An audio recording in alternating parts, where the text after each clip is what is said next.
gracias por estar con nosotros. 8:24 en esta mañana de Noticiero CTM. Queremos agradecer muchísimo que nos haya aceptado esta invitación, esta entrevista al vocal ejecutivo del INE en San Luis Potosí, Sergio Espuro Cárdenas. ¿Cómo está, don vocal? Un gusto saludar. Felicidades. ¿Qué tal, Luis? Muchas gracias. Muchas gracias, Pau, por recibirnos aquí en esta casa, como siempre lo han hecho, con mucha gentileza. Aquí estamos. Gracias. Paulina. Y tenemos un tema muy importante que es la revocación de mandato. Entonces, se siguieron algunos procesos, se tomaron algunas decisiones también de parte del Instituto Nacional Electoral. Hubo un momento en que Lorenzo Córdoba Vianello que decía, bueno, no estamos obligados a hacer algo que no se puede cumplir, y se siguieron los caminos con justificaciones, pero al final se toma una decisión. Y hoy sabemos que existe la posibilidad de que se realice pues una eventual consulta en abril del presente año. ¿Qué implicaciones hay? Pues es correcto, ¿no? El instituto, y me parece que el país, la vida institucional del país, es un momento complicado ahorita. Estamos en un momento complicado. El Instituto Nacional Electoral sufrió una reducción de cerca de 5,000 millones de pesos, que no es cosa menor, es un dineral que afecta severamente la operación institucional. Entonces, en este momento, bueno, tenemos el mandato de organizar la revocación de mandato presidencial. Eso está en la Constitución. Pero se dieron varias cosas muy interesantes en términos de cronología de hechos. Lo primero es que la institución ha cumplido durante estos 30 años de vida sus obligaciones puntualmente y con una enorme calidad reconocida de manera a nivel nacional e internacional, pero se dieron una serie de cosas. Lo primero es que esta figura, que se llama de revocación de mandato de la Presidencia de la República, se incorpora a la Constitución el 20 de diciembre del 19. Bien. Del 19, hace 2 años y días. La Constitución mandata que en 6 meses, en 180 días, el Congreso expida la ley reglamentaria, lo que se llama Ley Federal de Revocación, pero no pasó eso. No pasó que en junio del 20, digamos, tuviésemos esa ley, ni siquiera en junio del 21, sino que hasta que lo empujó el tribunal en agosto del 20, el año pasado, hace 5 meses, 6 meses, presionó, ordenó, y esta ley federal salió el 14 de septiembre del 21, hace 4 meses. Entonces empieza esta parte del procedimiento y el instituto ya había proyectado sus recursos. Pero ya teníamos la experiencia del presupuesto para el 20, sufrida en el 19, que la Corte dice, pues hubieras hecho la presupuestación, aún no existiendo. ¿Cierto? La figura en aquel momento regulada de la consulta popular. El hecho es que pasamos por ese trago amargo y esta ocasión, con una reducción de casi 5,000 millones, nos obliga a la Cámara de Diputados a iniciar un procedimiento de revocación, de preparación para la revocación de mandato. Entonces, al entrar al diciembre del año pasado, pues nos encontramos sin recursos. Claro. Hubo un momento, el año pasado, en que el Consejo General dijo, ¿qué hacemos? Entonces lo que hicimos fue avanzar, hay que aclarar, no hemos suspendido nunca nada, pero la fecha se quedó en veremos, en un acuerdo del Consejo General de 6-5, 6 votos a favor y 5 en contra, avanzar hasta tener una definición presupuestal, toda vez que la pura preparación implica gastos, hacer recorridos, etcétera. En esa situación estamos. Ahora a finales de año, la Suprema Corte, la Comisión de Receso y el Tribunal le dice al INE, pues avánzale, y cuando tengamos más definiciones acerca del número de firmas que se reunieron, le pides a Hacienda recursos, que Hacienda te fundamente y te motive, que te va a dar. Y en esa situación estamos.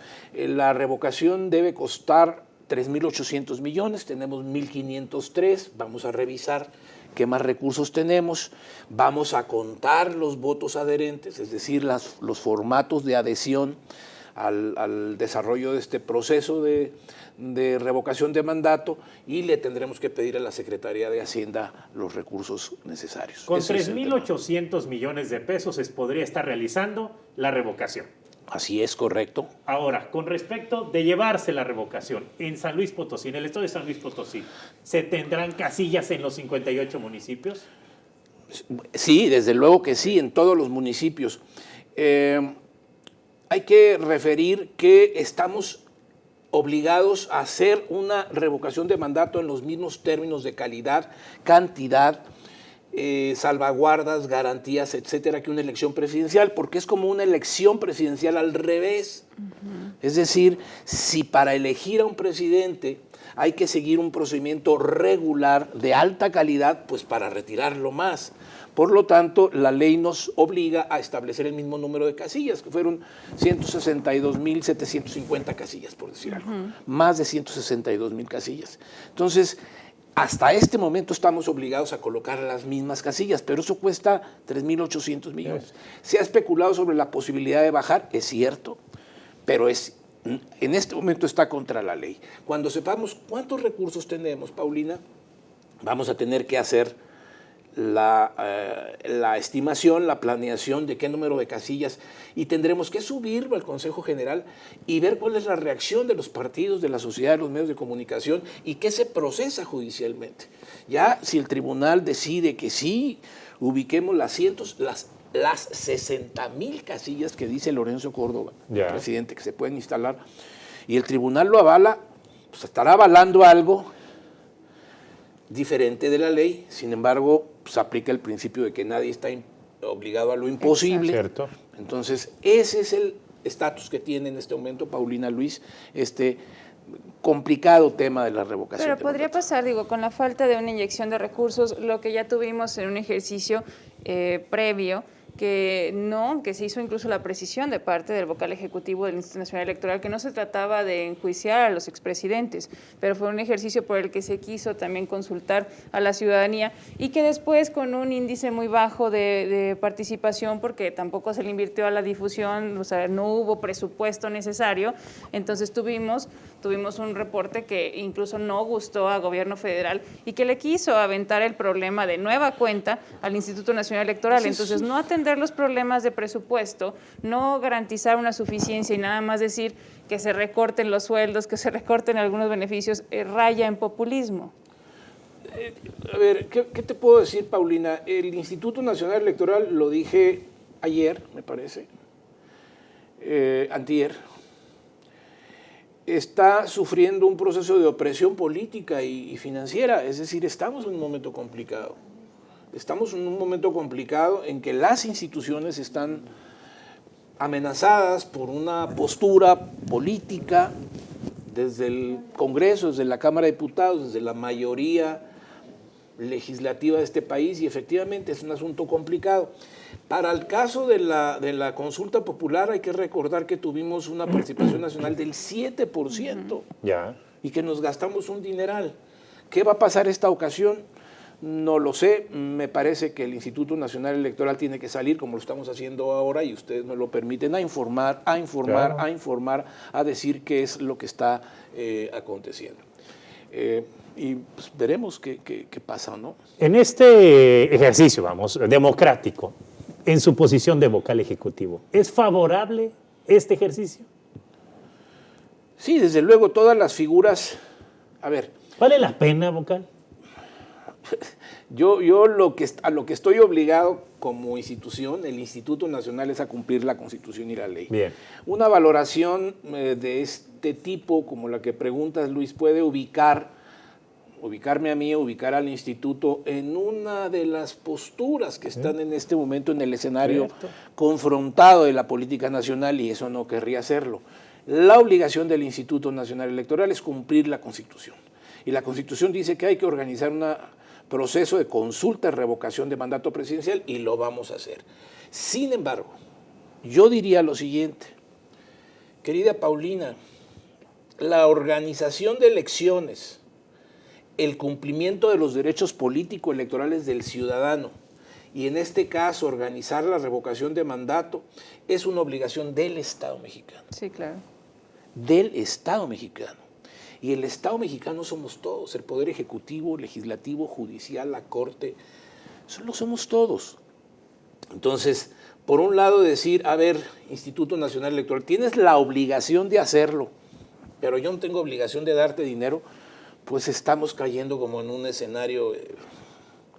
Sí, claro, y Sí, aparte no, la calidad imposible, del ¿no? ejercicio que pueda efectuarse ese día y que después la gente va a reclamar, entonces que se voltee a ver de quién estaba dependiendo, quién es el que maneja el presupuesto. Además, si puede, Pablo Sergio Gaispuro Cariños, recordar al auditorio de Noticiero 7am el límite que tenemos para que se cuenten ya con las firmas, el 3%, que debe ser el listado nominal y que debe abarcar 17 de las 32 entidades. Asimismo, para que esto pueda avanzar, en esta misma semana desde Movimiento Regeneración Nacional se decía que eran muy pocas las firmas que hasta ahora se habían conseguido, aunque después decían, nosotros no tendríamos que meternos en el tema, pero sabemos que sí se han involucrado. A ver, sí, yo les puedo decir cuál es el estatus. Primero que nada, la presión operativa para el instituto es enorme porque habíamos propuesto como institución que la recolección de adhesiones, es decir, de firmas de aquellas personas que quieren deponer al presidente, extraño, ¿no? Porque sí, la figura es para deponer al presidente, pero bueno, se está promoviendo en muchos casos como ratificación. Pero estas firmas originalmente pedimos nosotros que fueran básicamente a través de aplicaciones y en algunas partes del país a través de formatos de papel. Pero esto se fue hasta el tribunal y el tribunal dijo háganlo todo de papel, lo que dificulta terriblemente y lo encarece el procedimiento. Es decir, deberíamos de avanzar hacia tecnologías. Pero bueno, el caso es ser exhaustivos. En este sentido, en aplicaciones, en firmas con aplicaciones, esos son números muy bajos. Ahorita no tenemos ni el 30%, me parece. Pero en papel llegaron entre el 20 y el 25 de diciembre a las oficinas del Instituto Nacional Electoral trailers, o sea, camiones, tortons, esos enormes, con cajas que hay que revisar uno por uno. Y esto implicó en diciembre hacer una contratación de una cantidad enorme de personas, miles de personas, para revisar papel por papel. Entonces, estamos en este momento, en esta situación. ¿De qué se trata? Se trata de tener el 3% del listado nominal nacional, es decir, de los 94 millones de mexicanos y mexicanas que tenemos en el listado nominal del padrón, estamos hablando de 2.800.000 personas que con que lo pidan. Seguramente sí se dará ese 3% nacional, pero hay otra exigencia, que en 17 entidades de las 32 este número se cumpla. Okay. Es decir, que 17 entidades tenga al menos el 3%. Estamos encontrando dificultades porque entre los papeles hay una cantidad enorme de irregularidades, repetidos, falsos, sin firmas, con documentos apócrifos, con credenciales que no son, y eso es un trabajo impresionante, grande. Bueno, ese es el tema, pero en otro escenario, en otra pista, en otra arena de este complejo momento, pues están las acusaciones entre el líder de los diputados de la mayoría y el instituto y el presidente, etcétera. Me parece que es una figura muy interesante, ciertamente necesaria, pero que en este momento está sufriendo una distorsión, porque deberían de impulsar, proponer y echar mano de este mecanismo a aquellas mexicanas y mexicanos que efectivamente quisieran que se depusiera el presidente de la República. Pero lo que estamos viendo no es eso, sino un movimiento en otro sentido para hacer patente la adhesión y la aprobación del señor presidente de la República, que a mí me parece que es evidente. Ayer referían que andaba en el 65, el 66%, alguna de las casas encuestadoras. Entonces, pues va a ser un gasto fuerte, lo vamos a hacer con calidad, no hemos suspendido nada, pero me parece que de ello va a resultar una aprobación al presidente de la República, es lo que veo en los medios, no es una especulación mía. Y bueno, será una primera experiencia inédita, particular, importante, que creo que hay que darle seguimiento todos. Pero pues por lo pronto estamos en este intríngulis. ¿Qué operativo. tema, vocal ejecutivo? Da para más. Le ponemos pausa a esta información, pero primero que todo agradecerle muchísimo que haya venido a Noticiero 7M. Tema nacional que obviamente le repercute a San Luis Potosí. Felicidades, feliz año, vocal ejecutivo. Igualmente, cuídense mucho por favor, porque ya ven cómo nos acaba de referir Pau cuál es la situación aquí con la pandemia y sus olas y el Omicron y esta nueva variante, la francesa sí. esta. Pues muchísimas gracias. No, gracias a usted. Tengan buen año, cuídense mucho. Y vamos Vocal a darle ejecutivo. seguimiento al tema. Gracias. El vocal ejecutivo Sergio Aspuro Cárdenas, el INE en San Luis Potosí, 8:40 minutos. Regresamos después de un corte.